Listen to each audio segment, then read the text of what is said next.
Hello there and welcome to the National Times. This is the name of a newspaper, and there's an article about the first sight of Bond's amazing car. Now this particular article was written on the 10th of September 1964, so quite a long time ago, and they introduced a new car for the James Bond movie at the time, which was very, very exciting. And you can see the car itself on the right hand side. And the car was changed from a Bentley Rolls-Royce to an Aston Martin. And you can see the specifications there. So the maximum speed of this Aston Martin was 145 miles per hour, which for that time was very, very fast. Acceleration to get from 0 to 60 miles an hour just took 7 seconds.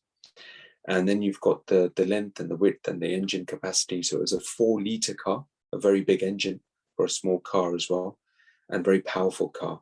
And it was called the Aston Martin DB5. And it became very popular, this particular car, straight after the James Bond movie actually released. So have a read of this particular task in detail and answer the questions. We'll follow these up in our next task. Thank you.